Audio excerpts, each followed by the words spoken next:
ನಮಸ್ತೆ ಫ್ರೆಂಡ್ಸ್, ಇವತ್ತೊಂದು ಒಳ್ಳೆಯ ವಿಡಿಯೋ ನಿಮ್ಮ ಜೊತೆಗೆ ಶೇರ್ ಮಾಡ್ತಾ ಇದ್ದೇನೆ. ಅದು ಯಾವುದು ಅಂತ ಹೇಳಿದರೆ, ನಿಮ್ಮ ಕಷ್ಟದ ಅಂತಿಮ ಚರಣ ಬರುವಾಗ, ಅಂದರೆ ನಿಮಗೆ ಕಷ್ಟಕ್ಕೆ ಮುಕ್ತಿ ಸಿಗ್ತಾ ಇದೆ, ಇನ್ನು ಕಷ್ಟ ನಿಮಗೆ ಇಲ್ಲ, ಇನ್ನು ನಿಮಗೆ ಸುಖ ಬರ್ತಾ ಇದೆ ಅನ್ನುವಾಗ ಉಂಟಲ್ಲ, ದೇವರು ಈ 8 ಸೂಚನೆ, ಭಯಾನಕ ಸೂಚನೆಯನ್ನು ನೀಡ್ತಾರೆ. ನೋಡಿ, ನಿಮಗೆ ಯಾವುದೋ ಒಂದು ಸಕ್ಸಸ್ ಬರೋದ್ರಲ್ಲಿ ಇರ್ತದೆ. ಆವಾಗ ಏನಾಗುತ್ತೆ ಅಂತ ಹೇಳಿದರೆ, ನೀವು ಎಣಿಸ್ತೀರ ಮನಸ್ಸಲ್ಲಿ, ಆಯಿತು, ಇದು ನನಗೆ ಇನ್ನೂ ಕಷ್ಟ ಪರಿಹಾರ ಆಗುತ್ತೆ, ಇದು ನನ್ನದು ಲಾಸ್ಟ್ ಸ್ಟೇಜ್ ಕಷ್ಟದ್ದು, ಇನ್ನು ನನಗೆ ಮುಕ್ತಿ ಸಿಗುತ್ತೆ, ಆಯಿತಾ, ಇನ್ನು ನನಗೆ ಶ್ರೀಮಂತಿಗೆ ಬರುತ್ತೆ, ಅಥವಾ ನಾನು ಎಣಿಸಿದ ಕಾರ್ಯ ಎಲ್ಲ ಕಾರ್ಯದಲ್ಲಿ ನನಗೆ ಯಶಸ್ಸು ಸಿಗುತ್ತೆ ಅಂತ ಹೇಳ್ಕೊಂಡು ನೀವು ಎಣಿಸ್ಕೊಳ್ಳುವಾಗ ಏನಾಗುತ್ತೆ ಅಂತ ಹೇಳಿದರೆ, ನೀವು ಎಣಿಸಿದ್ದೆಲ್ಲ ಉಲ್ಟಾ ಹೊಡೆಯುತ್ತೆ, ಆಯಿತಾ. ನೀವು ಎಣಿಸಿದ ಹಾಗೆ ಯಾವುದು ಕೂಡ ನಡೆಯುವುದಿಲ್ಲ. ಆಗ ನಾವು ಎಣಿಸ್ತೇವೆ ಏನಂತ ಹೇಳಿದರೆ, ನಾನು ಎಣಿಸ್ಕೊಂಡಿದ್ದೆ, ಇನ್ನು ಮುಂದೆ ಆದರೂ ನನಗೆ ಒಳ್ಳೇದಾಗ್ತದೆ ಅಂತ ಹೇಳ್ಕೊಂಡು, ಆದರೆ ಒಳ್ಳೇದಾಗಲೇ ಇಲ್ಲ ಅಂತ ಹೇಳ್ಕೊಂಡು ಮನಸ್ಸಲ್ಲಿ ಬರ್ತದೆ ನೋಡಿ. ಆ ಸಮಯವನ್ನೇ ನಿಮ್ಮ ಕಷ್ಟದ ಆಯ್ತಾ ಕೊನೆಯ ಚರಣ ಅಂತ ಹೇಳ್ಕೊಂಡು ಹೇಳ್ತಾರೆ. ಇವಾಗ ದೇವರು ಕೊಡುವ 8 ಆ ಭಯಾನಕ ಸೂಚನೆಗಳು ಯಾವುದು ಅಂತ ಹೇಳ್ಕೊಂಡು ಹೇಳ್ತೇನೆ. ಈ ಸೂಚನೆ ನಿಮ್ಮ ಜೀವನದಲ್ಲಿ ಆಗ್ತಾ ಉಂಟು, ಬಂದಿದೆ ಅಂತ ಹೇಳ್ಕೊಂಡು, ಆದರೆ 100ಗೆ 100% ನಾನು ಹೇಳ್ತೇನೆ ಏನಂತ ಹೇಳಿದ್ರೆ, ಇದು ನಿಮ್ಮ ಕಷ್ಟದ ಕೊನೆಯ ಚರಣ, ಆಯ್ತಾ. ಅಂದ್ರೆ ಅದರ ನಂತರ ನಿಮ್ಗೆ ಎಲ್ಲದೂ ಒಳ್ಳೇದಾಗುತ್ತೆ ಅಂತ ಹೇಳ್ಕೊಂಡು ಈ ಸೂಚನೆ ನಿಮ್ಗೆ ಸಿಗ್ತಾ ಇದೆ ಅಂತ ಹೇಳ್ಕೊಂಡು ಹೇಳಿದ್ರೆ, ನೀವು ಹೆದರುವ ಅಗತ್ಯವೇ ಇಲ್ಲ. ದೇವರು ನಿಮ್ಮನ್ನು ಪರೀಕ್ಷೆ ಮಾಡಿ ಇವಾಗ ಒಂದು ಚಿನ್ನ ಮಾಡಬೇಕಾದ್ರೂ ಎಷ್ಟು ಅದಕ್ಕೆ ಕೆಲಸ ಉಂಟು ನೋಡಿ. ಅದರ ನಂತರ ಅಲ್ವಾ ನಿಮಗೆ ಡಿಸೈನ್ ಸಿಗೋದು ಅಥವಾ ಚಿನ್ನ ಹಾಕೊಳ್ಳಿಕ್ಕೆ ಆಗೋದು. ಅದೇ ರೀತಿ ಮನುಷ್ಯನನ್ನು ಕೂಡ ಹಾಗೆ. ಅಥವಾ ಒಂದು ಫಾರ್ ಎಕ್ಸಾಂಪಲ್ ಹೇಳ್ಬೇಕಾದ್ರೆ, ಅಥವಾ ಒಂದು ಶಿಲೆಯನ್ನು ನೋಡಿ, ಅದನ್ನು ಕೆತ್ತಿ ಕೆತ್ತಿ ಕೆತ್ತಿ ಉಂಟಲ್ಲ, ಏನ್ ಮಾಡ್ಬೇಕು ಅಂತ ಹೇಳಿದ್ರೆ ಒಂದು ವಿಗ್ರಹ ಮಾಡಬೇಕು. ಅದಕ್ಕೂ ಕೂಡ ವಿಗ್ರಹಕ್ಕೆ ಶೇಪ್ ಬರಬೇಕಾದ್ರೆ ಅದು ಎಷ್ಟು ಕಷ್ಟಪಟ್ಟಿರುತ್ತೆ. ಅದೇ ರೀತಿಯಲ್ಲಿ ನಮ್ಮ ಮನುಷ್ಯರ ಜೀವನ ಕೂಡ ಹಾಗೆ. ಪ್ರತಿದಿನ ನಮಗೆ ಸುಖನೇ ಇದ್ರೆ, ಪ್ರತಿದಿನ ನಮಗೆ ಸಂತೋಷನೇ ಇದ್ರೆ, ನಾವು ದೇವರನ್ನೇ ಮರೆತು ಬಿಡ್ತೇವೆ. ಆದ್ರಿಂದ ದೇವರು ಏನ್ ಮಾಡ್ತಾರೆ ಅಂತ ಹೇಳಿದ್ರೆ, ಇಂತಹ ಪರೀಕ್ಷೆಗಳನ್ನೆಲ್ಲ ಕೊಡ್ತಾ ಇರ್ತಾರೆ. ಇವಾಗ ನಿಮ್ಮ ಕಷ್ಟದ ಅಂತಿಮ ಚರಣಕ್ಕೆ ಬಂದಿದ್ದೀರಾ, ಇನ್ನು ಮುಂದೆ ನಿಮಗೆ ಸುಖ ಬರ್ತದೆ ಅನ್ನುವಾಗ ಫಸ್ಟ್ ಬರುವ ಸೂಚನೆ ಯಾವುದು ಅಂತ ಹೇಳಿದ್ರೆ, ಎಲ್ಲ ಜನರು ಕೂಡ ನಿಮ್ಮಿಂದ ದೂರ ಆಗ್ತಾರೆ. ಇಲ್ಲ ಅಂತ ಹೇಳಿದ್ರೆ, ಅಂತಹ ಜನರಿಂದ ನಿಮ್ಮನ್ನೇ ದೇವರು ದೂರ ಮಾಡ್ತಾ ಇರ್ತಾರೆ, ಅಥವಾ ನೀವೇ ದೂರ ಆಗ್ತೀರಾ. ಯಾಕೆ ದೇವರು ನಿಮ್ಮನ್ನು ಅವರಿಂದ ದೂರ ಮಾಡ್ತಾರೆ ಅಂತ ಹೇಳಿದ್ರೆ, ಅವರಿಂದ ನಿಮಗೆ ಮುಂದೆ ಆಯ್ತಾ, ಇವಾಗ ನಿಮ್ಮ ಹತ್ರ ಅವರು ಚೆನ್ನಾಗಿರಬಹುದು, ಆದರೆ ಮುಂದೆ ನಿಮಗೆ ದೊಡ್ಡ ಸಂಕಷ್ಟ ಬರ್ತದೆ ಅಂತ ಹೇಳ್ಕೊಂಡು ದೇವರಿಗೆ ಮೊದಲು ಸೂಚನೆ ಸಿಗುತ್ತೆ. ಆದ್ರಿಂದ ಉಂಟಲ್ಲ, ಏನ್ ಮಾಡ್ತಾರೆ ಅಂತ ಹೇಳಿದ್ರೆ, ನಿಮ್ಮ ದಾರಿಯನ್ನು ಸುಲಭವಾಗಿಸಲು ಈ ಕಲ್ಲು ಮುಳ್ಳುಗಳೆಲ್ಲ ಇರ್ತಲ್ಲ, ಅದನ್ನೆಲ್ಲ ದೇವರು ಏನ್ ಮಾಡ್ತಾರೆ ಅಂತ ಹೇಳಿದ್ರೆ ಅದನ್ನೆಲ್ಲ ಸರಿಸ್ತಾರೆ ಅಂತ ಹೇಳ್ಕೊಂಡು ಹೇಳ್ತಾರೆ. ನಿಮ್ಗೆ ಒಳ್ಳೆಯ ಹಾದಿ ಸಿಗುವ ಹಾಗೆ, ಒಳ್ಳೆಯ ಜನರು ಮಾತ್ರ ನಿಮ್ಮ ಜೊತೆಗೆ ಇರುವ ಹಾಗೆ ದೇವರು ಮಾಡ್ತಾರೆ ಅಂತ ಹೇಳ್ಕೊಂಡು ಹೇಳ್ತಾರೆ. ಇಂತಹ ಕೆಟ್ಟ ಜನರು ಉಂಟಲ್ಲ, ನಿಮ್ಮ ಜೊತೆಗೆ ಇದ್ದು ನಾಟಕ ಮಾಡ್ಕೊಂಡಿರ್ತಾರೆ ನೋಡಿ, ಅಂತವರೆಲ್ಲ ದೂರ ಆಗ್ಲಿಕ್ಕೆ ಸ್ಟಾರ್ಟ್ ಆಗ್ತಾರೆ. ಇವಾಗ ಫಾರ್ ಎಕ್ಸಾಂಪಲ್ ಹೇಳ್ಬೇಕು ಅಂತ ಹೇಳಿದ್ರೆ, ನೀವು ತುಂಬಾ ಜನರ ಜೊತೆಗೆ ಇದ್ರೂ ಕೂಡ ಆಯ್ತಾ, ನಿಮ್ಮ ಹತ್ರ ತುಂಬಾ ಜನ ಇದ್ದಾರೆ ಸ್ನೇಹಿತರು, ನಿಮ್ಮ ಮನಸ್ಸಿಗೆ ಬರ್ತದೆ ಏನಂತ ಹೇಳಿದ್ರೆ, ನಂಗೆ ಇವರು ಯಾರು ಬೇಡ, ಇವರೆಲ್ಲ ನನ್ನವರು ಅಂತ ನಂಗೆ ಎಣಿಸುವುದೇ ಇಲ್ಲ, ಯಾವ ಕಾರಣಕ್ಕೂ ಕೂಡ ಇವರು ನನ್ನವರಾಗ್ಲಿಕ್ಕೆ ಸಾಧ್ಯವೇ ಇಲ್ಲ ಅಂತ ಹೇಳ್ಕೊಂಡು ನಿಮ್ಮ ಮನಸ್ಸಿನಲ್ಲಿ ಬರ್ಲಿಕ್ಕೆ ಸ್ಟಾರ್ಟ್ ಆಗುತ್ತೆ. ಇಲ್ಲ ತುಂಬಾ ಜನರ ಜೊತೆಗೆ ನೀವು ಮಾತಾಡ್ತಾ ಇದ್ರೂ ಕೂಡ ಉಂಟಲ್ಲ, ನಿಮ್ಮ ಮನಸ್ಸಿನಲ್ಲಿ ನೀವು ಒಂಟಿ ಅಂತ ಹೇಳ್ಕೊಂಡು ಭಾವನೆ ಬರುತ್ತೆ. ಅಥವಾ ನಿಮ್ಗೆ ಯಾವುದೋ ಒಂದು ದೊಡ್ಡ ಸಂಕಷ್ಟವನ್ನು ದೇವರು ಕೊಡ್ತಾರೆ. ಯಾಕೆ ಅಂತ ಹೇಳಿದ್ರೆ, ನಿಮ್ಗೆ ಪರೀಕ್ಷೆ ಮಾಡೋದಕ್ಕೋಸ್ಕರ. ನಿಮ್ಮವರು ಯಾರು, ನಿಮ್ಮವರು ಅಲ್ದಿದ್ರೋರು ಯಾರು ಅಂತ ಹೇಳ್ಕೊಂಡು. ಯಾರು ನೋಡಿ ಕಷ್ಟದ ಸಮಯದಲ್ಲಿ ನಿಮ್ಮ ಜೊತೆ ಇರ್ತಾರೆ ನೋಡಿ, ಅಂಥವರು ಯಾವತ್ತೂ ಕೂಡ ನಿಮ್ಗೆ ಸುಖ ಬಂದರೂ ಕೂಡ ನಿಮ್ಮ ಜೊತೆನೇ ಇರ್ತಾರೆ, ಕಷ್ಟದಲ್ಲಿ ಕೂಡ ನಿಮ್ಮ ಜೊತೆನೇ ಇರ್ತಾರೆ. ಆದ್ರೆ ಉಂಟಲ್ಲ, ಕೆಲವರು ಏನ್ ಮಾಡ್ತಾರೆ ಅಂತ ಹೇಳಿದ್ರೆ, ಸುಖದಲ್ಲಿ ಮಾತ್ರ ನಿಮ್ಮ ಜೊತೆಗೆ ಇರ್ತಾರೆ, ನೀವು ಕಷ್ಟ ಬಂದ ಕೂಡಲೇ ಉಂಟಲ್ಲ, ಅವರು ನಿಮ್ಮನ್ನು ಬಿಟ್ಟು ಹೇಗೆ ಹೋಗುದು ಅಂತ ಹೇಳ್ಕೊಂಡು, ಅಥವಾ ಓಡಿ ಹೋಗುದು ಅಂತ ಹೇಳ್ಕೊಂಡು ಕಾಯ್ತಾ ಇರ್ತಾರೆ. ಆದ್ರಿಂದ ನೋಡಿ, ಇದು ಕೂಡ ದೇವರ ಪರೀಕ್ಷೆ ಆಗಿದೆ. ಏನಂತ ಹೇಳಿದ್ರೆ, ನೀವು ಕಷ್ಟದಲ್ಲಿ ಇದ್ದಾಗ ಉಂಟಲ್ಲ, ನಿಮ್ಮ ಜೊತೆಗೆ ಯಾರು ಇರ್ತಾರೆ ನೋಡಿ, ಅವರನ್ನು ಯಾವ ಕಾರಣಕ್ಕೂ ಕೂಡ ಮರೆಯಲಿಕ್ಕೆ ಹೋಗ್ಬೇಡಿ. ಅವರನ್ನು ಶಾಶ್ವತವಾಗಿ ನಿಮ್ಮ ಜೊತೆಯೇ ಇರುವ ಹಾಗೆ ನೋಡ್ಕೊಳ್ಳಿ. ಅದೇ ರೀತಿಯಲ್ಲಿ ನಿಮ್ಮ ಕಷ್ಟದಲ್ಲಿ ನಿಮ್ಮ ಜೊತೆಗೆ ಇರಲಿಲ್ಲ, ಸುಖ ಬರುವಾಗ ಪುನಃ ನಿಮ್ಮನ್ನು ಹುಡುಕೊಂಡು ಬಂದ್ರು, ಅಥವಾ ನಿಮ್ಮ ಜೊತೆಗೆ ಮಾತಾಡ್ಲಿಕ್ಕೆ ಸ್ಟಾರ್ಟ್ ಮಾಡಿದ್ರು, ಅಥವಾ ನಿಮ್ಗೆ ಸುಖ ಇರುವಾಗ ಮಾತ್ರ ಮಾತಾಡ್ತಾ ಇದ್ರು, ಕಷ್ಟದಲ್ಲಿ ನಿಮ್ಮನ್ನು ನೀವು ಇದ್ದಿದ್ದೀರಾ ಅಥವಾ ಇಲ್ವಾ ಅಂತ ಹೇಳ್ಕೊಂಡು ಕೂಡ ಕೇಳಲಿಲ್ಲ ಅನ್ನೋರನ್ನು ಉಂಟಲ್ಲ, ನೀವು ದಯವಿಟ್ಟು ನಿಮ್ಗೆ ದೇವರ ಪರೀಕ್ಷೆಯ ನಂತರ ಉಂಟಲ್ಲ, ನಿಮ್ಗೆ ಒಳ್ಳೇದು ಮಾಡ್ತಾರಲ್ಲ, ಆವಾಗ ಅವರು ನಿಮ್ಮನ್ನು ಹುಡುಕಿಕೊಂಡು ಬಂದರೂ ಕೂಡ ನೀವು ಅವರ ಹತ್ರ ಮಾತಾಡ್ಲಿಕ್ಕೂ ಕೂಡ ಹೋಗ್ಬೇಡಿ, ಏನು ಮಾಡ್ಲಿಕ್ಕೆ ಹೋಗ್ಬೇಡಿ. ಯಾಕಂತ ಹೇಳಿದ್ರೆ, ಅವರು ನಿಮ್ಮ ಕಷ್ಟದ ಸಮಯದಲ್ಲಿ ಅವರು ನಿಮ್ಮ ಜೊತೆಗೆ ಇರಲಿಲ್ಲ ಅಂತ ಹೇಳ್ಕೊಂಡು ಯಾವ ಕಾರಣಕ್ಕೂ ಕೂಡ ಮರೀಲಿಕ್ಕೆ ಹೋಗ್ಬೇಡಿ. ಆಮೇಲೆ ನಿಮ್ಗೆ ಪುನಃ ಕಷ್ಟ ಬಂದರೂ ಕೂಡ ಏನ್ ಮಾಡ್ತಾರೆ ಅಂತ ಹೇಳಿದ್ರೆ, ಅವರು ನಿಮ್ಮನ್ನು ಬಿಟ್ಟು ಹೋಗ್ತಾರೆ. ಅದಕ್ಕೆ ಉಂಟಲ್ಲ, ದೇವರು ಏನ್ ಮಾಡ್ತಾರೆ ಅಂತ ಹೇಳಿದ್ರೆ, ಅಂಥವರನ್ನು ಮೊದಲೇ ನಿಮ್ಮ ಜೀವನದಿಂದ ಕಿತ್ತು ಹಾಕ್ಲಿಕ್ಕೆ ನೋಡ್ತಾರೆ. ಆದ್ರಿಂದ ಉಂಟಲ್ಲ, ನಿಮ್ಗೆ ಒಬ್ಬಂಟಿ ಆಗಿದ್ದೇನೆ, ನಂಗೆ ಯಾರು ಇಲ್ಲ ಆಯ್ತಾ, ನಾನು ಒಬ್ಬನೇ, ನನ್ಗೆ ಯಾರು ಸಪೋರ್ಟ್ಗೆ ಬರೋದಿಲ್ಲ ಅಂತ ಹೇಳ್ಕೊಂಡು ನಿಮ್ಮ ಮನಸ್ಸಿನಲ್ಲಿ ಆಲೋಚನೆ ಬಂದ್ರೆ, ಅದು ಡಿಪ್ರೆಷನ್ ಅಂತ ಹೇಳ್ಕೊಂಡು ಎಣಿಸ್ಕೊಳ್ಬೇಡಿ ಆಯ್ತಾ. ಅದು ನಿಮ್ಮನ್ನು ದೇವರು ಪರೀಕ್ಷೆ ಮಾಡ್ತಾ ಇದ್ದಾರೆ.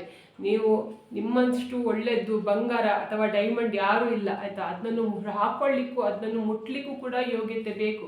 ಆದ್ರಿಂದ ಉಂಟಲ್ಲ ಆ ದೇವರು ನಿಮ್ಮನ್ನು ಉಂಟಲ್ಲ ಅಂತಹ ಜನರಿಂದ ದೂರ ಇರ್ತಿದ್ದಾರೆ ಅಂತ ಹೇಳ್ಕೊಂಡು ನೀವು ಎಣಿಸ್ಕೊಳ್ಬೇಕು. ಇವಾಗ ಎರಡನೇದು ಭಯಾನಕ ಪರೀಕ್ಷೆ ಯಾವುದು ಅಂತ ಹೇಳಿದರೆ, ಕಾರಣ ಇಲ್ಲದೆ ಎಲ್ಲದೂ ಕೂಡ ಒಡೆದು ಹೋಗುದು. ಏನಂತ ಹೇಳಿದರೆ ಅದರ ಅರ್ಥ, ಇವಾಗ ನಿಮ್ಮ ಸಂಬಂಧದಲ್ಲಿ ಒಡಕು ಬರ್ಬೋದು, ಅಥವಾ ನೀವು ನಿಮ್ಮ ಸಂಬಂಧದಲ್ಲಿ ಒಟ್ಟಿಗೆ ಇದ್ದವರು ದೂರ ಆಗುವ ಚಾನ್ಸಸ್ ಇರುತ್ತೆ. ಎರಡನೇದು ನೌಕರಿಯೇ ಕಳ್ಕೊಳ್ಬಹುದು ಆಯ್ತಾ. ಅಂದರೆ ನೀವು ಕೆಲಸಕ್ಕೆ ಹೋಗ್ತಿದ್ರೆ ಆ ಕೆಲಸ ಹೋಗುವ ರೀತಿಯಲ್ಲಿ ಆಗ್ಬೋದು. ಇವಾಗ ನಿಮಗೆ ಹಣ ಬರೋದ್ರಲ್ಲಿ ಇರ್ತದೆ, ಆ ಹಣ ಬರುವುದು ಕೂಡ ಸ್ಟಾಪ್ ಆಗಿ ಹೋಗುತ್ತೆ ಆಯ್ತಾ. ಈ ಕಡೆ ಸಂಬಂಧ ಕೂಡ ಒಳ್ಳೇದಿಲ್ಲ, ಎರಡನೇದು ಕೆಲಸ ಕೂಡ ಕಳ್ಕೊಳ್ಳುವ ಪರಿಸ್ಥಿತಿ ಅಥವಾ ಕಳ್ಕೊಳ್ಳುವ ರೀತಿ ಭಯ ನಿಮಗೆ ಬರುತ್ತೆ, ಅಥವಾ ಹಣ ಬರುವುದು ಕೂಡ ನಿಂತು ಹೋಗುತ್ತೆ. ಹೀಗೆಲ್ಲ ಬಂದರೆ ಉಂಟಲ್ಲ, ಇದು ಕೂಡ ದೇವರ ದೊಡ್ಡ ಪರೀಕ್ಷೆ ಅಂತ ಹೇಳ್ಕೊಂಡು ಎಣಿಸ್ಕೊಳ್ಬೇಕು. ಇಷ್ಟು ದಿವಸ ನೀವು ಬೇರೆಯವರ ಹಂಗಿನಲ್ಲಿ ಇದ್ದೀರಾ, ಇನ್ನಾದರೂ ಬೇರೆಯವರ ಹಂಗಿನಿಂದ ಹೊರಗಡೆ ಬನ್ನಿ. ನಿಮ್ಮ ಸ್ವಂತ ಆಲೋಚನೆ, ನಿಮ್ಮ ಸ್ವಂತ ಬುದ್ಧಿಯನ್ನು ಉಪಯೋಗಿಸಿರಿ ಆಯಿತಾ. ನಿಮ್ಮನ್ನು ಉಂಟಲ್ಲ ಯಾರು ಕೂಡ ಉಂಟಲ್ಲ ನಿಮಗೆ ಹೇಳಬೇಕಂತ ಇಲ್ಲ ನಿಮ್ಮ ಮನಸ್ಸಿನಲ್ಲಿ, ಇಂತಹ ಕೆಲಸ ಮಾಡು, ಅಂತಹ ಕೆಲಸ ಮಾಡು, ಅದು ಮಾಡು, ಇದು ಮಾಡು. ಕೆಲವರು ಜನರು ಯಾವ ರೀತಿಯಲ್ಲಿ ಇರ್ತಾರೆ ಅಂತ ಹೇಳಿದರೆ, ನೀವು ಒಳ್ಳೇದಾಗ್ತೀರಾ ಅಂತ ಹೇಳ್ಕೊಂಡು ಹೇಳುವಾಗ ಅವರಿಗೆ ನೋಡ್ಲಿಕ್ಕೆ ಆಗೋದಿಲ್ಲ. ಅವಾಗ ಅವರು ಏನು ಮಾಡ್ತಾರೆ ಅಂತ ಹೇಳಿದರೆ, ನೆಗೆಟಿವ್ಗಳನ್ನು ನಿಮ್ಮ ತಲೆಗೆ ನೆಗೆಟಿವ್ ಥಾಟ್ಗಳನ್ನು ಹಾಕ್ತಾ ಇರ್ತಾರೆ ಆಯಿತಾ. ಹಾಗೆ ಮಾಡಬೇಡ, ಹೀಗೆ ಮಾಡಬೇಡ, ಅದು ಮಾಡಲಿಕ್ಕೆ ಹೋಗಬೇಡ, ಇದು ಮಾಡಲಿಕ್ಕೆ ಹೋಗಬೇಡ, ಆ ಥರ ಮಾಡಿದರೆ ನಿಮಗೆ ಪ್ರಾಬ್ಲಮ್ ಆಗುತ್ತೆ, ಈ ಥರ ಪ್ರಾಬ್ಲಮ್ ಆಗುತ್ತೆ ಅಂತ ಹೇಳ್ಕೊಂಡು ನಿಮ್ಮನ್ನು ಮನಸ್ಸಿನಲ್ಲಿ ಉಂಟಲ್ಲ ಹೆದರಿಸಿ ಹೆದರಿಸಿ ಹೆದರಿಸಿ ಅಂತ ಏನು ಮಾಡ್ತಾರೆ ಅಂತ ಹೇಳಿದರೆ, ಏನೂ ಸಿಗದೇ ಇರುವ ರೀತಿಯಲ್ಲಿ ಮಾಡ್ತಾರೆ ಆಯಿತಾ. ಆದ್ದರಿಂದ ಉಂಟಲ್ಲ ನಿಮ್ಮ ಸ್ವಂತ ಆಲೋಚನೆ ನಿಮಗೆ ಬರಬೇಕು ಅನ್ನೋ ರೀತಿಯಲ್ಲಿ ಉಂಟಲ್ಲ ದೇವರು ನಿಮಗೆ ಈ ಕಷ್ಟವನ್ನು ಕೊಡ್ತಾರೆ. ಬೇರೆಯವರ ಮಾತು ಕೇಳಲಿಕ್ಕೆ ಹೋಗಬೇಡ, ನಿಮ್ಮ ಮನಸ್ಸು ಹೇಗೆ ಹೇಳ್ತದೆ ಅಥವಾ ನಿನ್ನ ಹೃದಯ ಹೇಗೆ ಹೇಳ್ತದೆ ಹಾಗೆ ಕೇಳು, ಬೇರೆಯವರ ಹಂಗಲ್ಲಿ ಇರಬೇಡ ಅಂತ ಹೇಳ್ಕೊಂಡು ಹೇಳೋದಕ್ಕೋಸ್ಕರ ಈ ಸೂಚನೆಯನ್ನು ನೀಡ್ತಾ ಇರುತ್ತೆ. ಈ ಸೂಚನೆ ಸಿಕ್ಕಾಗ ನೀವು ಇದರಲ್ಲಿ ಈ ಪರೀಕ್ಷೆಯಲ್ಲಿ ನೀವು ಯಶಸ್ವಿ ಆದರೆ ಉಂಟಲ್ಲ ಯಾರು ಕೂಡ ನಿಮ್ಮನ್ನು ಏನು ಕೂಡ ಮಾಡ್ಕೊಳ್ಳಿಕ್ಕೆ ಆಗೋದಿಲ್ಲ. ಇದಕ್ಕೆ ಒಂದು ಎಕ್ಸಾಂಪಲ್ ಕೊಡ್ಬೇಕಂತ ಹೇಳಿದರೆ, ನೀವು ಗಂಡಸರಾಗಿ ಅಥವಾ ಹೆಂಗಸರಾಗಿ ಯಾರು ಬೇಕಾದರೂ ಆಗಿರಲಿ, ನಿಮ್ಮನ್ನು ನೀವು ಏನು ಮಾಡ್ತೀರ ಅಂತ ಹೇಳಿದರೆ ಇಡೀ ಮನೆಯನ್ನು ಅಥವಾ ಇಡೀ ಕುಟುಂಬವನ್ನು ನೀವು ನೋಡ್ಕೊಳ್ತಾ ಇರ್ತೀರ. ಆದರೆ ಏನಾಗುತ್ತೆ ಅಂತ ಹೇಳಿದರೆ, ಇಂತಹ ದೇವರ ಪರೀಕ್ಷೆಯ ಸಂದರ್ಭ ಬರುವಾಗ ಏನಾಗುತ್ತೆ ಅಂತ ಹೇಳಿದರೆ, ನಿಮ್ಮನ್ನು ಎಲ್ಲರೂ ಕೂಡ ದೂರಲಿಕ್ಕೆ ಸ್ಟಾರ್ಟ್ ಮಾಡ್ತಾರೆ, ನಿಮ್ಮನ್ನು ಬೈಲಿಕ್ಕೆ ಸ್ಟಾರ್ಟ್ ಮಾಡ್ತಾರೆ. ನಿಮ್ಮ ತಪ್ಪಿಲ್ಲ ಅಂತ ಹೇಳಿದ್ರು ಕೂಡ ನಿಮ್ಮ ತಪ್ಪು ಇದೆ ಅಂತ ಹೇಳ್ಕೊಂಡು ಹೇಳಲಿಕ್ಕೆ ಸ್ಟಾರ್ಟ್ ಮಾಡ್ತಾರೆ. ಹೀಗೆ ಆಗುವಾಗ ನೀವು ಎಣಿಸ್ತೀರ ಮನಸ್ಸಲ್ಲಿ ಏನಂತ ಹೇಳಿದರೆ, ನಾನು ಏನು ತಪ್ಪು ಮಾಡಲಿಲ್ಲ, ಆದರೂ ಕೂಡ ಯಾಕೆ ಹೀಗೆ ಮಾತಾಡ್ತಿದ್ದಾರೆ ಅಂತ ಹೇಳ್ಕೊಂಡು ಆಯಿತಾ. ಆವಾಗ ಏನಾಗುತ್ತೆ ಅಂತ ಹೇಳಿದರೆ, ಒಂದು ಸೈಡಲ್ಲಿ ಹೋಗಿ ಕೂತ್ಕೊಳ್ಳಿ. ಆವಾಗ ನಿಮಗೆ ದೇವರೇ ಏನಂತ ಹೇಳ್ತಾರೆ, ನೀವು ಸ್ಟ್ರಾಂಗ್ ಆಗಿರಬೇಕು ಮೈಂಡಲ್ಲಿ ಅಂತ ಹೇಳ್ಕೊಂಡು ನಿಮಗೆ ಹೇಳಿಕೊಡ್ತಾ ಇರ್ತಾರೆ. ಜನರ ಮಾತನ್ನು ಕೇಳುವ ಬದಲು ಅಥವಾ ನಿಮ್ಮ ಫ್ರೆಂಡ್ಸ್ಗಳ ಮಾತನ್ನು ಕೇಳುವ ಬದಲು ಅಥವಾ ನಿಮ್ಮ ರಿಲೇಟಿವ್ಸ್ಗಳ ಮಾತು ಕೇಳುವ ಬದಲು ಉಂಟಲ್ಲ, ನಿಮ್ಮ ಮನಸ್ಸಿನ ಮಾತನ್ನು ಕೇಳಿ, ಹೃದಯದ ಮಾತನ್ನು ಕೇಳಿ. ಬೇರೆಯವರ ಮಾತಿನ ಅಗತ್ಯವೇ ಇಲ್ಲ. ಯಾಕೆ ಅಂತ ಹೇಳಿದರೆ, ಬೇರೆಯವರು ನಿಮ್ಮ ಕಾಲು ಎಳಿಲಿಕ್ಕೆ ನೋಡ್ತಾ ಇರ್ತಾರೆ, ನೀವು ಮುಂದೆ ಬರುವುದು ಯಾರೂ ಕೂಡ ಇಷ್ಟಪಡುವುದಿಲ್ಲ ಆಯಿತಾ. ನೀವು ಇರುವ ಜಾಗದಲ್ಲೇ ಇರಬೇಕು, ಆ ಜಾಗದಲ್ಲೇ ನಿಮ್ಮನ್ನು ನೋಡಬೇಕು ಅಂತ ಹೇಳ್ಕೊಂಡು ಇಷ್ಟಪಡುವವರೇ ಜಾಸ್ತಿ ಆಗಿರ್ತಾರೆ. ಇವಾಗ ಮೂರನೇ ಸೂಚನೆ ಯಾವುದು ಅಂತ ಹೇಳಿದರೆ, ನಿಮಗೆ ಆಧ್ಯಾತ್ಮದ ಕಡೆಗೆ, ದೇವರ ಕಡೆಗೆ ಜಾಸ್ತಿ ಒಲವು ಬರಲಿಕ್ಕೆ ಸ್ಟಾರ್ಟ್ ಆಗುತ್ತೆ. ನೀವು ಪ್ರತಿದಿನ ಉಂಟಲ್ಲ ಇದು ದೇವರ ಪೂಜೆ ಮಾಡ್ತೀರಲ್ಲ, ಅದಕ್ಕಿಂತ ಜಾಸ್ತಿ ನೀವು ದೇವರ ಪೂಜೆ ಮಾಡಲಿಕ್ಕೆ ಶುರು ಮಾಡ್ತೀರಾ, ಅಥವಾ ದೇವರ ಮಂತ್ರಗಳನ್ನು ಕೇಳಲಿಕ್ಕೆ ಸ್ಟಾರ್ಟ್ ಮಾಡ್ತೀರಾ, ದೇವಸ್ಥಾನಗಳಿಗೆ ಹೋಗಲಿಕ್ಕೆ ಸ್ಟಾರ್ಟ್ ಮಾಡ್ತೀರಾ, ಅಥವಾ ನಿಮ್ಮ ಮನಸ್ಸಿನಲ್ಲಿ ದೇವರಿದ್ದಾರೆ ಅಂತ ಹೇಳ್ಕೊಂಡು ಎಣಿಸ್ಲಿಕ್ಕೆ ಸ್ಟಾರ್ಟ್ ಆಗುತ್ತೆ. ಏನೂ ಆಗುವುದಿಲ್ಲ ಬಿಡು, ದೇವರಿದ್ದಾರೆ, ದೇವರು ನೋಡ್ಕೊಳ್ತಾರೆ ಅಂತ ಹೇಳ್ಕೊಂಡು ಹೇಳುವ ಮನೋಭಾವನೆ ನಿಮ್ಮಲ್ಲಿ ಬರುತ್ತೆ. ಈ ಥರ ನಿಮಗೆ ಎಣಿಸ್ತಾ ಇದೆ ಅಂತ ಹೇಳ್ಕೊಂಡು ಆದರೂ ಕೂಡ ಇನ್ನು ನಿಮ್ಮ ಕಷ್ಟ ಜಾಸ್ತಿ ದಿನ ಇರುವುದಿಲ್ಲ ಅಂತ ಹೇಳ್ಕೊಂಡು ಇದರ ಅರ್ಥ ಆಗಿರುತ್ತೆ. ಇವಾಗ ನಾಲ್ಕನೇದು ದೇವರು ಕೊಡೋ ದೊಡ್ಡ ನಿಮಗೆ ಏನಂತ ಹೇಳಿದರೆ ಸಂಕೇತ ಅಂತ ಹೇಳಿದರೆ ನಿದ್ದೆ ಯಾವ ರೀತಿ ಬರುತ್ತೆ ಅಂತ ಹೇಳಿದರೆ, ದೇವರದ್ದು ಲಾಸ್ಟ್ ನೀವು ಇನ್ನು ನಿಮಗೆ ಒಳ್ಳೇದಾಗುತ್ತೆ ಅನ್ನುವಾಗ ಒಂದೇ ಜಾಸ್ತಿ ನಿದ್ದೆ ಬರುತ್ತೆ. ನೀವು ಕೂತ್ಕೊಂಡಾಗ ಕೂಡ ನಿಮಗೆ ನಿದ್ದೆ ಬರ್ತಾ ಇರುತ್ತೆ, ಕಣ್ಣು ಎಳೀತಾ ಇರುತ್ತೆ, ಹೋಗಿ ನಿದ್ದೆ ಮಾಡುವ ಅಂತ ಎಣಿಸ್ಕೊಳ್ತದೆ. ಇಲ್ಲ ಅಂತ ಹೇಳಿದರೆ ನಿಮಗೆ ಒಂದು ನಿದ್ದೆನೇ ಬರುವುದಿಲ್ಲ ಆಯಿತಾ. ನಿಮಗೆ ಇವತ್ತು ನಿಮಗೆ ಚೆನ್ನಾಗಿ ನಿದ್ದೆ ಬಂದರೆ ನಾಳೆ ನಿಮಗೆ ನಿದ್ದೆನೇ ಬರೋದಿಲ್ಲ. ಆ ರೀತಿಯಲ್ಲಿ ದೇವರು ಪರೀಕ್ಷೆ ಮಾಡ್ತಾರೆ. ಇನ್ನು ಕೆಲವು ಸಲ ಏನಾಗುತ್ತೆ ಅಂತ ಹೇಳಿದರೆ, ಅರ್ಧ ರಾತ್ರಿಯಲ್ಲೇ ಉಂಟಲ್ಲ ನಿಮಗೆ ಎಚ್ಚರ ಆಗುತ್ತೆ.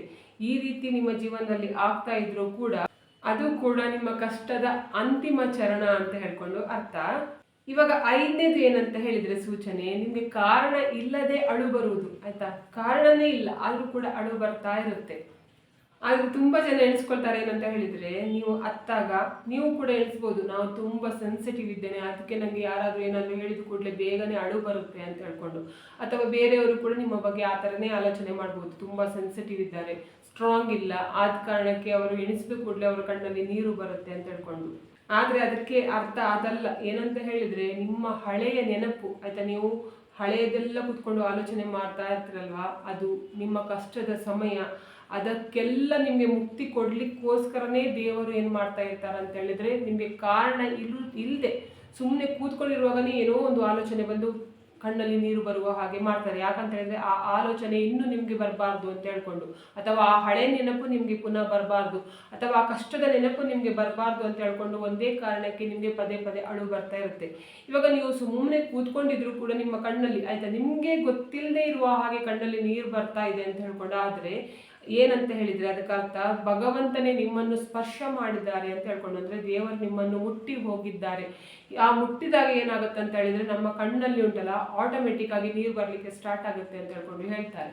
ಆದ್ರಿಂದ ಹೀಗೆಲ್ಲ ಆದ್ರೆ ಉಂಟಲ್ಲ ನಿಮ್ಗೆ, ನೀವು ಸ್ಟ್ರಾಂಗ್ ಇಲ್ಲ ಅಥವಾ ನೀವು ಸೆನ್ಸಿಟಿವ್ ಮೈಂಡ್ ಅವರು ಅಂತ ಹೇಳ್ಕೊಂಡಲ್ಲ ಆಯ್ತಾ, ದೇವರ ಪರೀಕ್ಷೆಯ ಅಂತಿಮ ಚರಣ ಅಂತ ಹೇಳ್ಕೊಂಡು ಅರ್ಥ ಇದ್ದದ್ದು. ಇವಾಗ ಆರನೇದೇನಂತ ಹೇಳಿದ್ರೆ, ನಿಮ್ಗೆ ತುಂಬಾ ಸಂಕೇತಗಳನ್ನು ದೇವರು ಕೊಡ್ತಾ ಹೋಗ್ತಾನೆ ಆಯ್ತಾ. ನಿಮ್ಗೆ ಇನ್ನೂ ಕಷ್ಟ ಕಳೀತದೆ ಅನ್ನುವಾಗ ಆಯ್ತಾ, ಭಗವಂತನಿಗೆ ಏನಾಗತ್ತೆ ಅಂತ ಹೇಳಿದ್ರೆ ಡೈರೆಕ್ಟ್ ಆಗಿ ನಿಮ್ಮ ಹತ್ರ ಹೇಳಲಿಕ್ಕೆ ಆಗುದಿಲ್ಲ. ನೀನು ಟೆನ್ಷನ್ ಮಾಡ್ಕೋಬೇಡ, ನೀನು ಬೇಜಾರು ಮಾಡ್ಕೋಬೇಡ, ನೀನು ಅಳಬೇಡ ಆಯ್ತಾ, ಇನ್ನು ಕಷ್ಟ ನಿಮ್ಗೆ ಮುಕ್ತಿ ಆಗುತ್ತೆ, ಇನ್ನು ನಿಮ್ಗೆ ಮುಂದೆ ಸುಖ ಬರುತ್ತೆ ಅಂತ ಹೇಳ್ಕೊಂಡು ಡೈರೆಕ್ಟ್ ಆಗಿ ಹೇಳಲಿಕ್ಕೆ ಆಗುದಿಲ್ಲ. ಆ ಕಾರಣದಿಂದ ದೇವರು ಏನ್ ಮಾಡ್ತಾರೆ ಅಂತ ಹೇಳಿದ್ರೆ ಸಂಕೇತದ ರೂಪದಲ್ಲಿ, ಅಂದ್ರೆ ನಿಮ್ಗೆ ಇನ್ನು ಒಳ್ಳೇದಾಗ್ತದೆ ಅಂತ ಹೇಳುವ ಸಂಕೇತವನ್ನು ನಿಮ್ಗೆ ತೋರಿಸ್ತಾ ಹೋಗ್ತಾರೆ. ಅದು ಯಾವ ರೀತಿ ಸಂಕೇತವಾಗಿರುತ್ತೆ ಅಂತ ಹೇಳಿದ್ರೆ, ಮೊದಲನೇದೇನಂತ ಹೇಳಿದ್ರೆ ಒಂದೇ ಮಾತು ಉಂಟಲ್ಲ ನಿಮ್ಗೆ ಪದೇ ಪದೇ ಕೇಳಿಸ್ತಾ ಇರುತ್ತೆ ಆಯ್ತಾ. ಯಾವ್ದಾದ್ರು ಮಾತಾದ್ರೂ ಕೂಡ ಪರವಾಗಿಲ್ಲ, ಒಂದೇ ಮಾತು ನೀವು ಪದೇ ಪದೇ ನಿಮ್ಗೆ ಕೇಳ್ತಾ ಇರುತ್ತೆ. ಎರಡನೇದೇನಂತ ಹೇಳಿದ್ರೆ ಒಂದೇ ರೀತಿಯ ಶಬ್ದವನ್ನು ಬೇರೆಯವರ ಬಾಯಲ್ಲಿ ನೀವು ಕೇಳ್ತಾ ಇರ್ತೀರ.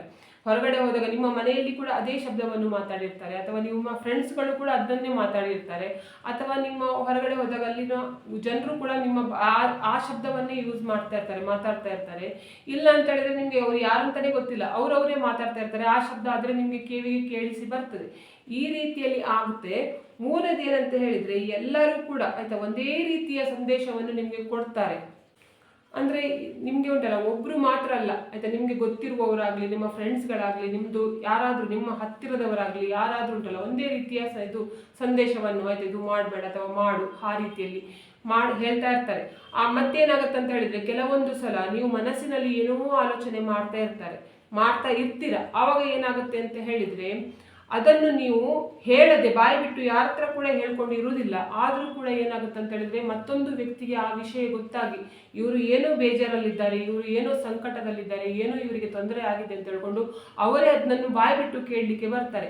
ಆಗ ನೀವು ಆಲೋಚನೆ ಮಾಡ್ತೀರಾ ಏನಂತ ಹೇಳಿದ್ರೆ, ನಾನು ಯಾರ ಹತ್ರ ಕೂಡ ಹೇಳಿಲ್ಲ, ನಾನು ಈ ಬಾಯಿ ಬಿಟ್ಟು ಇದರ ವಿಷಯ ಮಾತಾಡಲೇ ಇಲ್ಲ, ಆದರೂ ಕೂಡ ಇವರಿಗೆ ಹೇಗೆ ಗೊತ್ತಾಯ್ತು ಅಂತ ಹೇಳ್ಕೊಂಡು ಆ ವ್ಯಕ್ತಿಯನ್ನು ಉಂಟಲ್ಲ ನಿಮ್ಮ ದೇವರು ಏನ್ ಮಾಡಿರ್ತಾರೆ ಅಂತ ಹೇಳಿದ್ರೆ ಕಳಿಸಿರ್ತಾರೆ ನಿಮ್ಗೆ. ಏನಂತ ಹೇಳಿದ್ರೆ ನಿಮ್ಮ ಕಷ್ಟವನ್ನು, ನಿಮ್ಮ ಏನಾದರೂ ದುಃಖ ಇದ್ರೆ ಅವರ ಹತ್ರ ಹಂಚಿಕೊಳ್ಳಿ, ಆ ರೂಪದಲ್ಲಿ ನಾನು ಉಂಟಲ್ಲ ಅದಕ್ಕೆ ಪರಿಹಾರ ಕೊಡ್ತೇನೆ ಅಂತ ಹೇಳ್ಕೊಂಡು ಸಂಕೇತದ ರೂಪದಲ್ಲಿ ಅವರನ್ನು ಕಳಿಸಿರ್ತಾರೆ. ಮತ್ತೆ ಅವರೇನು ದೊಡ್ಡ ದೇವತಾ ಮನುಷ್ಯರಲ್ಲ, ಯಾರಿಗೂ ಕೂಡ ನೀವು ಹೇಳದೆ ಯಾರಿಗೂ ಕೂಡ ಅರ್ಥ ಆಗುದಿಲ್ಲ. ಈ ರೀತಿಯಲ್ಲಿ ಯಾರು ನೀವು ಬಾಯಿ ಬಿಟ್ಟು ಹೇಳದೆ ಕೂಡ ಯಾರಾದ್ರೂ ಬಂದು ಅದ್ರ ಬಗ್ಗೆ ಕೇಳ್ತಾ ಇದ್ದಾರೆ ಅಂತ ಹೇಳಿದ್ರೆ ಅದು ದೇವರೇ ಕಳಿಸಿರ್ತಾರೆ ಅವರನ್ನು.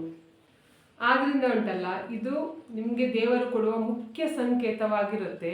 ಇವಾಗ 7ನೇದು ಸಂಕೇತ ಯಾವುದು ಅಂತ ಹೇಳಿದ್ರೆ ನಿಮ್ಗೆ ಭಯ ಜಾಸ್ತಿ ಆಗ್ಲಿಕ್ಕೆ ಸ್ಟಾರ್ಟ್ ಆಗುತ್ತೆ. ಒಂದು ಟೈಮಲ್ಲಿ ಏನಾಗಿರುತ್ತೆ ಅಂತ ಹೇಳಿದ್ರೆ ಯಾವುದಕ್ಕೂ ಕೂಡ ಹೆದರದೇ ಇರುವ ಮನುಷ್ಯರು ನೀವು ಈ ತರದ್ದು ಕಷ್ಟ ಹತ್ತಿರದಂದ್ರೆ ಸುಖ ಬರುತ್ತೆ ಅನ್ನುವಾಗ, ನಿಮ್ಮ ಕಷ್ಟಕ್ಕೆ ಮುಕ್ತಿ ಸಿಗುತ್ತೆ ಅನ್ನುವಾಗ ನಿಮ್ಗೆ ಭಯ ಸ್ಟಾರ್ಟ್ ಆಗುತ್ತೆ. ಯಾಕಂತ ಹೇಳಿದ್ರೆ ಯಶಸ್ಸು ಹತ್ತಿರ ಬರುವಾಗ ಏನಾಗುತ್ತೆ ಅಂತ ಹೇಳಿದ್ರೆ ನಮ್ಗೆ ಭಯ ಸ್ಟಾರ್ಟ್ ಆಗುತ್ತೆ. ಯಾವುದೇ ವಿಷಯದಲ್ಲಾಗ್ಲಿ ಆಯ್ತಾ, ನಾವು ಅದನ್ನು ಮುಂದೆ ನಮ್ಗೆ ಇನ್ನು ಒಂದೇ ಹೆಜ್ಜೆ ಉಂಟು ನಮ್ಮ ಯಶಸ್ಸಿಗೆ ಅನ್ನುವಾಗ ನಮ್ಗೆ ಏನಾಗುತ್ತೆ ಅಂತ ಹೇಳಿದ್ರೆ ಭಯ ಸ್ಟಾರ್ಟ್ ಆಗುತ್ತೆ ಆಯ್ತಾ. ಇನ್ನು ಒಂದೇ ಹೆಜ್ಜೆ ಇರುವುದಲ್ವ, ಅದು ನಮ್ಗೆ ಆಗ್ತದ ಇಲ್ವಾ ಅಂತ ಹೇಳ್ಕೊಂಡು ಭಯ ಬರುತ್ತೆ.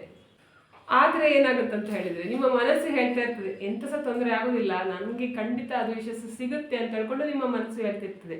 ಆದರೆ ಪಕ್ಕದಲ್ಲಿರುವ ವ್ಯಕ್ತಿ ಅಥವಾ ಯಾರಾದರೂ ಏನು ಹೇಳ್ತಾರೆ ಅಂತ ಹೇಳಿದ್ರೆ ನಿನ್ನ ಕೈಯಲ್ಲಿ ಆಗುದಿಲ್ಲ, ಅದು ಸಾಧ್ಯ ಇಲ್ಲ ಅಂತ ಹೇಳ್ಕೊಂಡು ಹೇಳ್ತಾರೆ. ಇದನ್ನೇ ಉಂಟಲ್ಲ ಲಾಸ್ಟ್ ಸಂಕೇತ ಅಂತ ಹೇಳ್ಕೊಂಡು ಹೇಳ್ತಾರೆ. ಇದು ಈ ಸಂಕೇತ ಅಂದ್ರೆ ನಿಮ್ಮ ಕೈಯಲ್ಲಿ ಆಗುದಿಲ್ಲ, ಅದನ್ನು ಬಿಟ್ಟು ಬಿಡು ಅಂತ ಹೇಳ್ಕೊಂಡು ಹೇಳ್ತಾರೆ ನೋಡಿ. ಯಾರೋ ಒಂದು ವ್ಯಕ್ತಿ ಅಥವಾ 3ನೇ ವ್ಯಕ್ತಿ ಬಂದು ಅದನ್ನು ನೀವು ನಿಮ್ಮ ಸಂಕೇತವಾಗಿ ತಿಳ್ಕೊಳ್ಬೇಕು. ತುಂಬಾ ಜನರು ಎಂತ ಮಾಡ್ತಾರೆ ಅಂತ ಹೇಳಿದ್ರೆ ಇಂತಹ ಜಾಗದಲ್ಲೇ ಅವರು ಪ್ರಯತ್ನವನ್ನು ಬಿಟ್ಟು ಬಿಡ್ತಾರೆ. ಆಗುದಿಲ್ಲ ನನಗೆ, ಅವರು ಹೇಳಿ ಆಯ್ತಲ್ಲ ಇನ್ನು ನನಗೆ ಸಿಗುದಿಲ್ಲ ಅಂತ ಹೇಳ್ಕೊಂಡು ಆಗುದಿಲ್ಲ ಅಂತ ಆಯ್ತಾ. ಆವಾಗ ಏನಾಗುತ್ತೆ ಅಂತ ಹೇಳಿದ್ರೆ ನಿಮ್ಗೆ ಯಶಸ್ಸು ಸಿಗುವುದೇ ಇಲ್ಲ. ಆದ್ರಿಂದ ನೀವು ಏನು ಮಾಡಿದ್ರು ಕೂಡ ಯಶಸ್ಸಿನ ಕಡೆಗೆ ನಿಮ್ಮ ಗುರಿ ಇರಲಿ, ಬಿಟ್ರೆ ಆ ಕಡೆ ಈ ಕಡೆ ಇರುವವರ ಮಾತಿಗೆ ಕೂಡ ಅಲ್ಲ. ಇದು ಕೂಡ ಉಂಟಲ್ಲ, ಯಾರು ನೋಡಿ ಏನನ್ನು ಎಷ್ಟು ಕಷ್ಟ ಬಂದರೂ ಕೂಡ ಹೋರಾಟ ಮಾಡಿಕೊಂಡು ಮುಂದೆ ಹೋಗ್ತಾರೆ ನೋಡಿ ಜೀವನದಲ್ಲಿ, ಅಂಥವರಿಗೆ ಯಾರು ಕೂಡ ಆಯ್ತಾ ಕಾಲು ಎಳಿಲಿಕ್ಕೆ ಆಗುದಿಲ್ಲ ಅಥವಾ ಯಶಸ್ಸು ನಿಮಗೆ ಸಿಗದೆ ಇರಲಿಕ್ಕೆ ಆಗುದಿಲ್ಲ. ದೇವರು ಪರೀಕ್ಷೆ ಮಾಡಿ ಪರೀಕ್ಷೆ ಮಾಡಿ ಪರೀಕ್ಷೆ ಮಾಡಿ ನಿಮಗೆ ಯಶಸ್ಸು ಖಂಡಿತ ಕೊಟ್ಟೇ ಕೊಡ್ತಾರೆ ಆಯ್ತು. ಇವಾಗ 8ನೇದು ಸೂಚನೆ ಏನಂತ ಹೇಳಿದ್ರೆ, ದೇವರ ನಾಮವನ್ನು ನಿಮ್ಮ ಮನಸ್ಸಿನಲ್ಲಿ ಎಣಿಸ್ತಾ ಇರೋದು ಆಯ್ತಾ. ನೀವು ಯಾವುದೇ ಜಪ ಮಾಡ್ತಾ ಇರುವುದಿಲ್ಲ ಅಥವಾ ಯಾವುದೇ ಪೂಜೆ ಮಾಡ್ತಾ ಇರುವುದಿಲ್ಲ, ಯಾವ ಮಂತ್ರಗಳನ್ನು ಕೂಡ ಹೇಳ್ತಾ ಇರೋದಿಲ್ಲ, ಆದ್ರೂ ಕೂಡ ನಿಮ್ಮ ಮನಸ್ಸಿನಲ್ಲಿ ದೇವರದ್ದು ಹೆಸರು ಬರ್ತಾ ಇರುತ್ತೆ ಆಯ್ತಾ. ನೀವು ರಸ್ತೆಯಲ್ಲಿ ನಡ್ಕೊಂಡು ಹೋಗ್ತಾ ಇರ್ಬೋದು, ಅವಾಗ ಏನಾಗುತ್ತೆ ಅಂತ ಹೇಳಿದ್ರೆ ನಿಮ್ಮ ಇಷ್ಟ ದೇವರು ಅಥವಾ ದೇವರದು ನಾಮವನ್ನು ನಿಮ್ಮ ಮನಸ್ಸಿನಲ್ಲಿ ಬರ್ತಾ ಇರುತ್ತೆ. ಅಥವಾ ನೀವು ಕೆಲಸ ಮಾಡುವಾಗ ಹಾಗೆ ಆಗ್ತಾ ಇರುತ್ತೆ, ಅಥವಾ ನೀವು ಮಲಗಲಿಕ್ಕೆ ಹೋಗುವಾಗ ದೇವರ ನಾಮ ಮನಸ್ಸಿನಲ್ಲಿ ಬರ್ತಾ ಇರುತ್ತೆ. ಇದಕ್ಕೆ ಯಾವುದು ಕೂಡ ಅಡೆತಡೆ ಇರುವುದಿಲ್ಲ. ಇವಾಗ ನಾವು ಮಂತ್ರ ಹೇಳಲಿಕ್ಕೆ ಈಗ 108 ಸಲ ಮಂತ್ರ ಹೇಳಬೇಕು ಅನ್ನುವಾಗ ಏನಾಗುತ್ತೆ ಅಂತ ಹೇಳಿದ್ರೆ ನಮ್ಮ ಮನಸ್ಸು ಚಂಚಲ ಆಗುತ್ತೆ ಆಯ್ತಾ. ಅದು ಕಂಟ್ರೋಲ್ ಅಲ್ಲಿ ಇರುವುದಿಲ್ಲ ಮನಸ್ಸು. ನಾವು ಬಾಯಲ್ಲಿ ಮಂತ್ರವನ್ನು ಹೇಳ್ತಾ ಇರ್ತೇವೆ, ಆದ್ರೆ ಏನಾಗುತ್ತೆ ಅಂತ ಹೇಳಿದ್ರೆ ಮನಸ್ಸು ಎಲ್ಲೆಲ್ಲ ಹೋಗಿರ್ತದೆ. ಆದರೆ ಇಂತಹ ಸಮಯದಲ್ಲಿ ಏನಾಗುತ್ತೆ ಅಂತ ಹೇಳಿದ್ರೆ ನೀವು ಬಾಯಲ್ಲಿ ಹೇಳದೆ ಕೂಡ ನಿಮ್ಮ ಮನಸ್ಸು ಕೂಡ ದೇವರ ನಾಮವನ್ನು ಸ್ಮರಣೆ ಮಾಡ್ತಾ ಇರುತ್ತೆ. ಇವಾಗ ನಿಮ್ಗೆ ಶಿವ ಅಂತ ಹೇಳ್ಬೋದು, ಅಥವಾ ರಾಮನ ಹೆಸರು ಹೇಳ್ಬೋದು, ನಾರಾಯಣನ ಹೆಸರು ಹೇಳ್ಬೋದು, ಯಾವ ಹೆಸರು ಬೇಕಾದ್ರೆ ಹೇಳ್ಬೋದು. ಆದ್ರೆ ಒಟ್ಟಾರೆ ನಿಮ್ಮ ಮನಸ್ಸು ಉಂಟಲ್ಲ ದೇವರ ನಾಮವನ್ನು ಹೇಳ್ತಾ ಇರುತ್ತೆ. ಇದು ಕೂಡ ಒಂದು ದೊಡ್ಡ ಸಂಕೇತ ಅಂತ ಹೇಳ್ಕೊಂಡು ಹೇಳ್ತಾರೆ ನೋಡಿ. ಈ ತರ ಎಲ್ಲ ಸಂಕೇತ ನಿಮ್ಮ ಜೀವನದಲ್ಲಿ ಬರ್ತಾ ಇದೆ ಅಂತ ಹೇಳ್ಕೊಂಡಾದ್ರೆ ಇದೇ ನಿಮ್ಮ ಕಷ್ಟದ ಕೊನೆಯ ಘಟ್ಟ, ಇನ್ನು ನಿಮ್ಗೆ ಯಶಸ್ಸು ಗ್ಯಾರಂಟಿ ಸಿಗುತ್ತೆ ಅಂತ ಹೇಳ್ಕೊಂಡು. ಆದ್ರಿಂದ ನೀವು ಏನ್ ಮಾಡ್ಬೇಕು ಅಂತ ಹೇಳಿದ್ರೆ, ನಿಮ್ಮ ಮನಸ್ಸು ಹೇಗೆ ಹೇಳ್ತದೆ, ನಿಮ್ಮ ಹೃದಯ ಹೇಗೆ ಹೇಳ್ತದೆ ಅದನ್ನು ಮಾತ್ರ ಕೇಳಿಬಿಟ್ರೆ ಆ ಕಡೆ ಈ ಕಡೆಯವರು ಏನು ಮಾತಾಡ್ತಾರೆ ಅಂತ ಹೇಳ್ಕೊಂಡು ಅದನ್ನು ನೀವು ತಲೆಗೆ ಹಾಕೊಳ್ಳಿಕ್ಕೆ ಹೋಗ್ಬೇಡಿ. ಆ ಕಡೆ ಈ ಕಡೆ ಇರೋರು ಯಾವತ್ತೂ ಕೂಡ ನಿಮಗೆ ಒಳ್ಳೇದಾಗಬೇಕು ಅಂತ ಹೇಳ್ಕೊಂಡು ಬಯಸುವುದೇ ಇಲ್ಲ. ಎಷ್ಟು ಚಂದ ಮಾಡಿ ಮಾತಾಡಿದ್ರು ಕೂಡ ನೀವು ಹಾಳಾಗಿ ಹೋಗ್ಲಿ ಅಂತ ಹೇಳ್ಕೊಂಡೇ ಎಣಿಸ್ಕೊಳ್ಳೋರು. ಸ್ವಂತದವರು ಕೂಡ ನಿಮಗೆ ಒಳ್ಳೇದಾಗಬೇಕು ಅಂತ ಹೇಳ್ಕೊಂಡು ಎಣಿಸೋದಿಲ್ಲ. ಆದರೆ ನಿಮ್ಮ ಮನಸ್ಸು, ನಿಮ್ಮ ಹೃದಯ ಉಂಟಲ್ಲ ಅಥವಾ ದೇವರು ನಿಮಗೆ ಒಳ್ಳೇದಾಗಬೇಕು ಅಂತ ಹೇಳ್ಕೊಂಡು ಬಯಸ್ತಾರೆ. ಆದ್ರಿಂದ ಈ ಥರದ್ದು ಸೂಚನೆ ಸಿಕ್ಕಿದ್ರೆ ಉಂಟಲ್ಲ ಖಂಡಿತ ನಿಮಗೆ ಒಳ್ಳೇದಾಗುತ್ತೆ ಅನ್ನುವ ಸೂಚನೆ ಇದು. ಇವತ್ತಿನ ವಿಡಿಯೋ ನಿಮಗೆ ಇಷ್ಟ ಆದರೆ ಪ್ಲೀಸ್ ಈ ವಿಡಿಯೋಕ್ಕೆ ಲೈಕ್ ಮಾಡಿ, ಆದಷ್ಟು ಜನರಿಗೆ ವಿಡಿಯೋನಲ್ಲಿ ಶೇರ್ ಮಾಡಿ, ಕಮೆಂಟ್ ಮಾಡಿ, ನನ್ನ ಚಾನಲ್ಗೆ ಸಬ್ಸ್ಕ್ರೈಬ್ ಆಗಿ. ನನ್ನ ಚಾನಲ್ಗೆ ಸಬ್ಸ್ಕ್ರೈಬ್ ಆದರೆ ಒಂದು ಸಪೋರ್ಟ್ ಸಿಕ್ಕಿದ ಹಾಗೆ ಆಗ್ತದೆ. ಮತ್ತು ನಾನು ಹೀಗೆ ಒಳ್ಳೆ ವಿಡಿಯೋನ ನಿಮ್ಮ ಜೊತೆಗೆ ಶೇರ್ ಮಾಡ್ತೇನೆ. ಇವತ್ತಿನ ವಿಡಿಯೋ ಯಾರೆಲ್ಲ ನೋಡಿದ್ದೀರಾ ಅಥವಾ ನೋಡಲಿಲ್ಲ ಎಲ್ಲರಿಗೂ ಕೂಡ ಒಳ್ಳೆಯದಾಗಲಿ ಅಂತ ನಾನು ಕೂಡ ದೇವರಲ್ಲಿ ಬೇಡ್ಕೊತಿದ್ದೇನೆ. ಎಲ್ಲರಿಗೂ ಒಳ್ಳೆಯದಾಗಲಿ.